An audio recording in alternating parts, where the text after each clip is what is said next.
Au Ryokai Café, ils sont au menu, mais on ne les cuisine pas. Dans ce bar à chat, c'est tous les jours la journée du chat.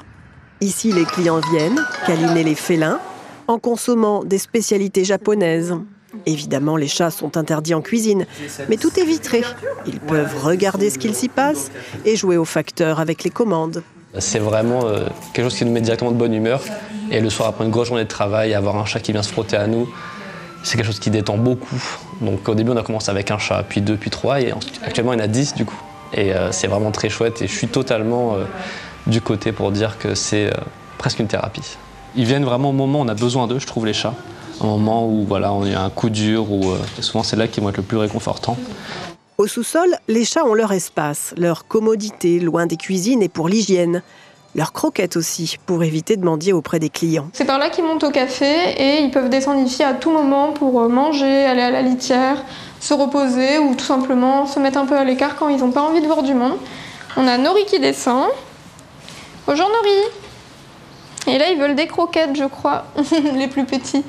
Tu veux tes croquettes de bébé ? Tant que c'est bien respecté, j'ai envie de dire, il y a plein de personnes qui ont des animaux chez eux et ça se passe très bien. Pourquoi ça pourrait pas le faire ici ? Tant que c'est bien géré et que c'est correctement organisé, c'est parfaitement accessible. Un chat, c'est parfois calme. Moi, ça me détend en tout cas de passer du temps avec des chats. À chaque fois, ça va me mourir de rire, ça court dans tous les sens et ça amène vachement de joie aussi et vachement de bonheur.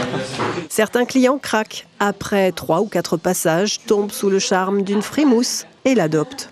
Quand ils sont en train de jouer ou quand on joue avec, des fois, ils jouent avec une personne, puis avec une autre. Beaucoup de il y a des petits échanges de regards, on discute, c'est sympa. On voit que certains sont très timides au début, osent pas trop interagir, sortir de leur chaise en fait pour aller voir les chats. Et au fil du temps où ils viennent, on voit qu'ils se détendent, qu'ils sont plus à l'aise. Il y a même des gens qui se rencontrent ici et qui reviennent ensemble. Et ça, c'est super parce que c'est des personnes qui se seraient peut-être pas rencontrées dans d'autres endroits. Si tu te demandes comment draguer cet été, pour te conseiller, je suis OK. Monte sur mon podium. Toutes les vertus des chats sont à découvrir dans ce bar dionysien, ouvert à tous dès l'âge de 6 ans, mais interdit aux allergiques qui, eux, sont priés d'aller voir le docteur.